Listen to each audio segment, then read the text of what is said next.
इसलिए मैं चाहती थी कि मैं समाज सेवा करूं।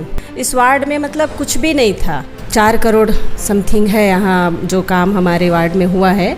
हॉस्पिटल बनवाए हैं हम लोग, हमर अस्पताल, वो हमारी एक बहुत बड़ी उपलब्धि है। नमस्कार, पार्षद न्यूज़ के पार्षद जी कहिए एपिसोड में आपका स्वागत है और मैं हूं आपके साथ लेखिका सिन्हा। हमारे कार्यक्रम पार्षद जी कहिए के जरिए हम आपको आपके क्षेत्र से जुड़ी जानकारियां देते हैं, साथ ही आपके पार्षद से मिलकर कुछ खास बातचीत करते हैं। तो इसी कड़ी में आज हम पहुंचे गुरु घासीदास वार्ड क्रमांक 49, जहां की पार्षद है शीतल बोगा, जिनसे आज हम कुछ खास बातचीत करेंगे। स्वागत है आपका शीतल जी। आप सबको सादर प्रणाम, जय जोहार।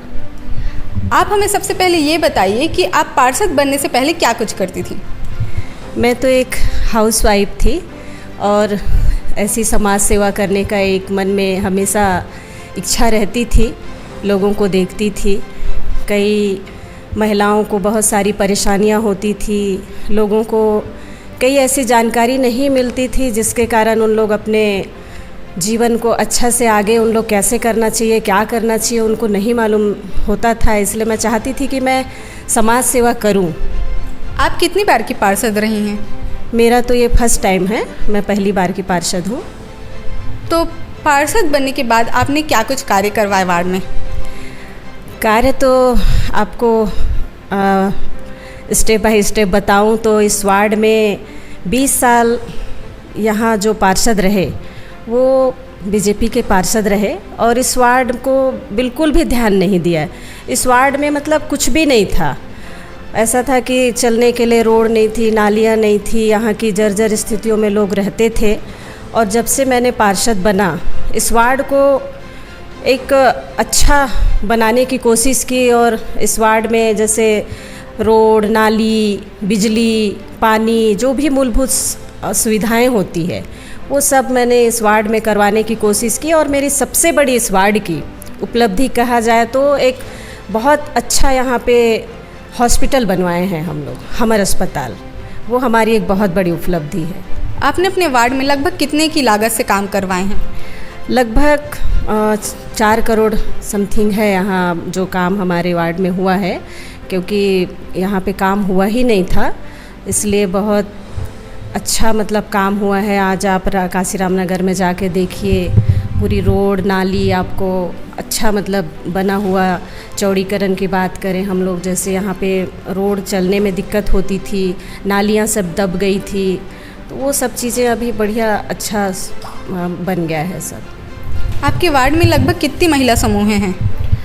लगभग यहाँ 11 महिला समूह हैं। तो इनके तहत क्या कुछ कार्य करवाए जा रहे हैं? आप इनमें इन लोगों को किस तरह से मदद कर रही हैं? मदद तो यही है कि बीच बीच में हम लोग ट्रेनिंग वगैरह इनके लिए रखते हैं।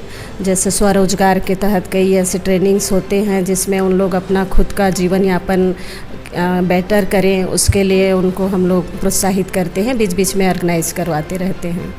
मानसून आ चुका है, मानसून में आपने वार्ड में क्या कुछ किए हैं?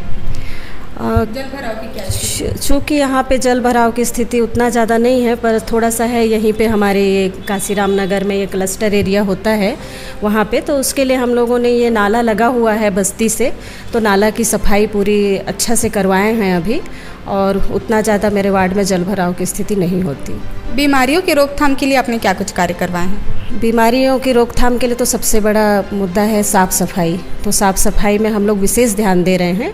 यहाँ पे हम लोग बीच बीच में जैसे ब्लीचिंग वगैरह है, ये सब इनकी छिड़काव करवाते रहते हैं, नालियों को अच्छा से साफ़ सफाई करवाते रहते हैं। वार्ड के कार्य आप खुद देखती हैं या आपके हस्बैंड?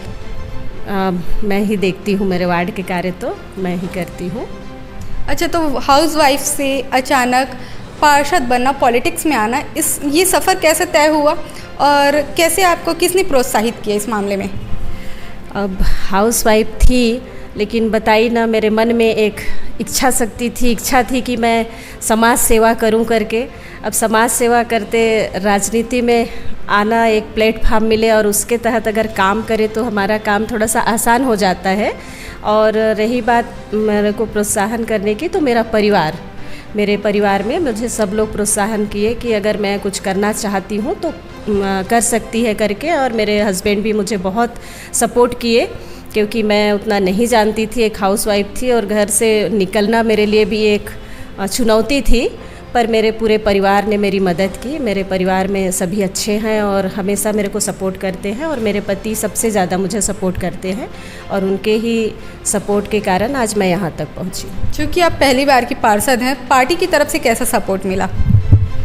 पार्टी से भी पूरा सपोर्ट मिला, क्योंकि आज अगर मेरे वार्ड में काम जो हुए हैं तो वो मेरे पार्टी के तरफ से, जैसे माननीय मेरे पूर्व विधायक जी माननीय कुलदीप जुनेजा जी, मेरे माननीय मंत्री जी थे डॉक्टर शिव कुमार डहरिया जी, वो मेरे वार्ड के ही रहे, तो मेरे को बहुत अच्छा सपोर्ट मिला। और हम अगर काम करना चाहते हैं, हमारे में काम करने की इच्छा होती है, तो मैं समझती हूँ कि हमें सपोर्ट अच्छा से मिल जाता है। इस बार आप पार्षद चुनाव में उतरेंगी दोबारा? अब वो तो पार्टी तय करेगी।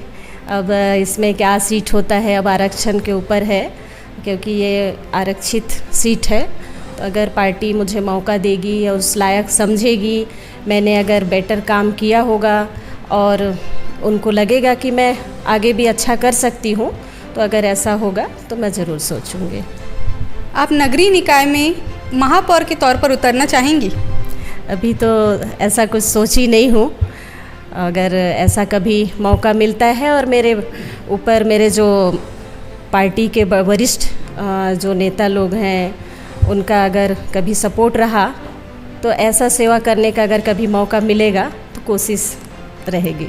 हमने पार्षद समाचार शुरू किया है, इसके लिए आप क्या कुछ कहना चाहेंगी? 2 शब्द हमारे चैनल के बारे में बोलिए। ये तो मैं आप लोगों को बहुत बहुत तहे दिल से मतलब आप लोगों का शुक्रिया अदा करती हूँ कि आपने एक हम जैसे महिलाओं को प्रोत्साहित करने के लिए, हम जैसे, क्योंकि पार्षद लोगों को उतना ज़्यादा कोई महत्व नहीं देते, मैं तो यही कहना चाहूँगी, क्योंकि हमारे सबसे ज़्यादा निगेटिव पॉइंट को ही दिखाया जाता है।